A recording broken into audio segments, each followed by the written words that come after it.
Good morning. Today's Bible reading comes from Exodus 18 through 20.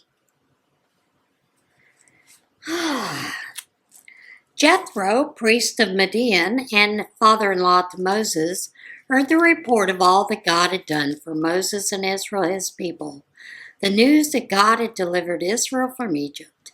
Jethro, Moses' father-in-law, had taken in Zipporah, Moses' wife, who had been sent back home, and her two sons. The name of the one was Gershom, sojourner, for he had said, I am a sojourner in a foreign land. The name of the other was Eleazar, God's help, because of the God of my father is my help, and saved me from death by Pharaoh. Jethro, Moses' father-in-law, brought Moses' his sons and his wife there in the wilderness where it was camped at the mountain of God.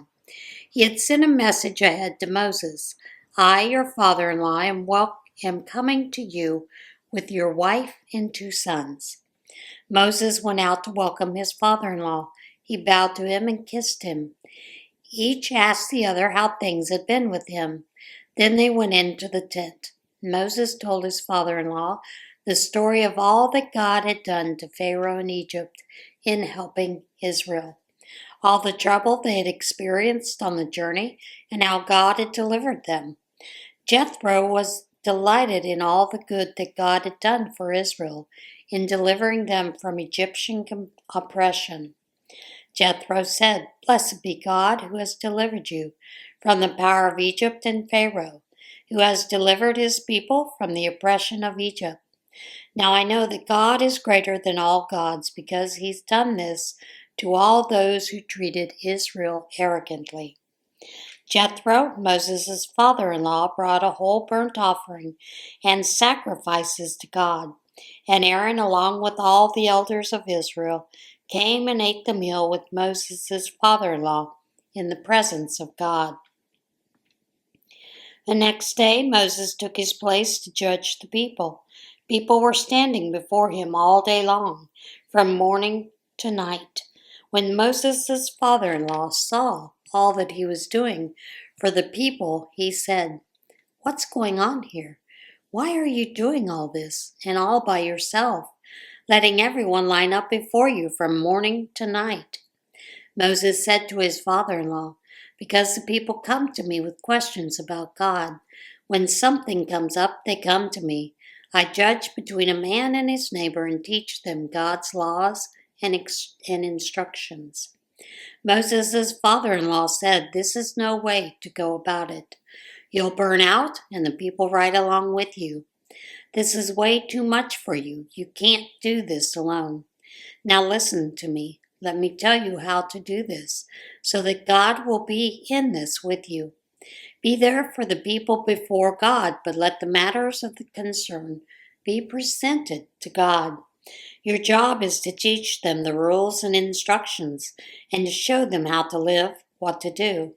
And then you need to keep a sharp eye out for competent men, men who fear God, men of integrity, men who are incorruptible, and appoint them as leaders over groups organized by the 1,000, by the 100, by 50, and by 10.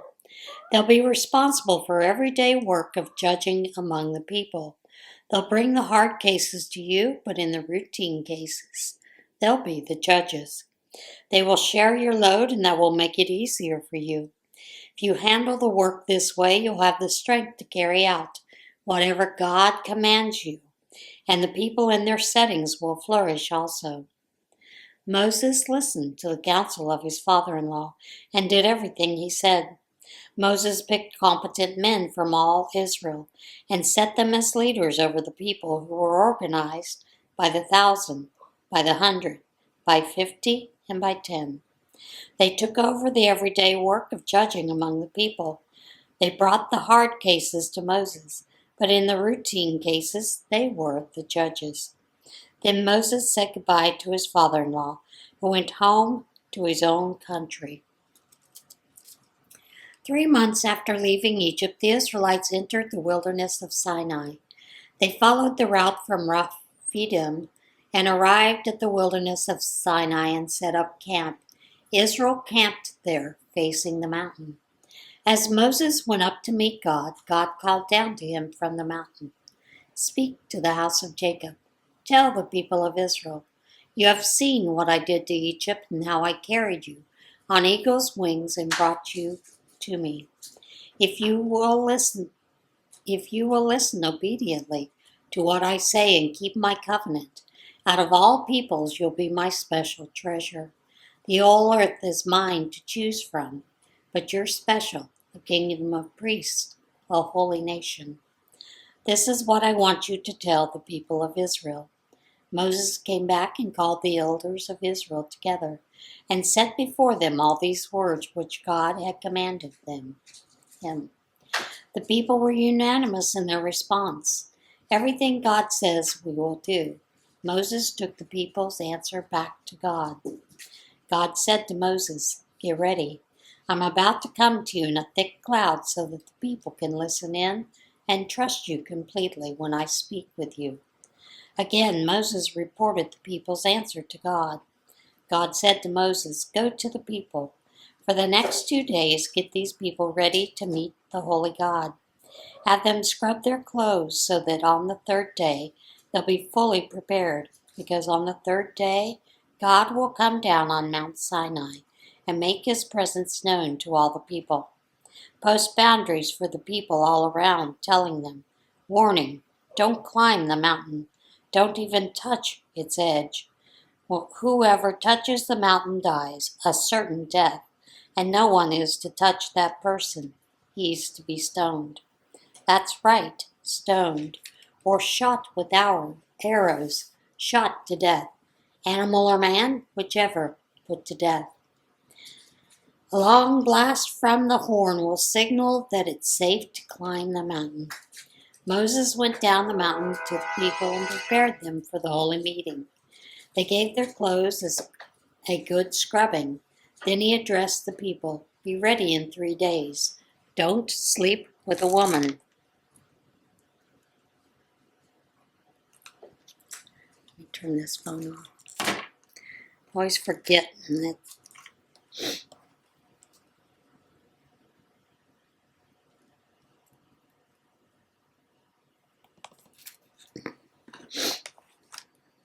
Don't sleep with a woman. On the third day at daybreak, there were loud claps of thunder, flashes of lightning, and a thick cloud covering the mountain, and an ear-piercing trumpet blast. Everyone in the camp shuddered in fear. Moses led the people out of the camp to meet God. They stood at attention at the base of the mountain. Mount Sinai was all smoke because God had come down on it as fire. Smoke poured from it like smoke from a furnace. The whole mountain shuddered in huge spasms. The trumpet blast grew louder and louder. Moses spoke and God answered in thunder. God descended to the peak of Mount Sinai. God called Moses up to the peak and Moses climbed up. God said to Moses, go down. Warn the people not to break through the barricades to get a look at God, lest many of them die. And the priest also warned them to prepare themselves for the holy meeting, lest God break out against them. Moses said to God, but the people can't climb Mount Sinai. You've already warned us well, telling us, post boundaries around the mountain, respect the holy mountain. God told him, go down and then bring Aaron back up with you. But make sure that the priest and the people don't break through and come up to God, lest he break out against them. So Moses went down to the people and he said to them, God spoke all these words, I am God, your God, who brought you out of the land of Egypt, out of a life of slavery. No other gods, only me. No carved gods of any size, shape, or form, of anything whatever, whether of things that fly or walk or swim. Don't bow down to them and don't serve them, because I am God, your God. And I am a most jealous God, punishing the children for any sins their parents pass on to them to the third, and yes, even to the fourth generation of those who hate me. But I'm unswervingly loyal to the thousands who love me and keep my commandments. No using the name of God, your God, in curses or silly banter. God won't put up with irreverent use of his name. Observe the Sabbath day to keep it holy. Work 6 days and do everything you need to do. But the seventh day is the Sabbath to God, your God. Don't do any work, not you, not your son, nor your daughter, nor your servant, nor your maid, nor your animals, not even the foreign guests visiting in your town. For in 6 days God made heaven, earth, and sea, and everything in them. He rested on the seventh day. Therefore God blessed the Sabbath day. He set it apart as a holy day.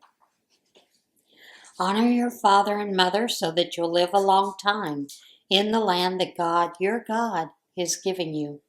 No murder, no adultery, no stealing, no lies about your neighbor, no lusting after your neighbor's house, or wife or servant or maid or ox or donkey. Don't set your heart on anything that is your neighbor's. All the people experiencing the thunder and lightning, the trumpet blast and the smoking mountain were afraid. They pulled back and stood at a distance. They said to Moses, "You speak to us and we'll listen, but don't have God speak to us or we'll die." Moses spoke to the people, "Don't be afraid. God has come to test you and instill a deep and reverent awe within you so that you won't sin." People kept their distance while Moses approached the thick cloud where God was. God said to Moses, "Give this message to the people of Israel. You've experienced firsthand how I spoke with you from heaven. Don't make gods of silver and gods of gold and then set them alongside me. Make me an earthen altar. Sacrifice your whole burnt offerings, your peace offerings, your sheep and your cattle on it. Every place where I cause my name to be honored in your worship. I'll be there myself and bless you. If you use stones to make my altar, don't use dressed stones. If you use a chisel on the stones, you'll profane the altar. Don't use steps to climb to my altar, because that will expose your nakedness." And that is it for today's Bible reading. As always, get in touch with God today, and I will see you again on Monday. Tomorrow is a day to really just reflect and to ruminate on your church's sermon. So again, I'll see you Monday. Bye.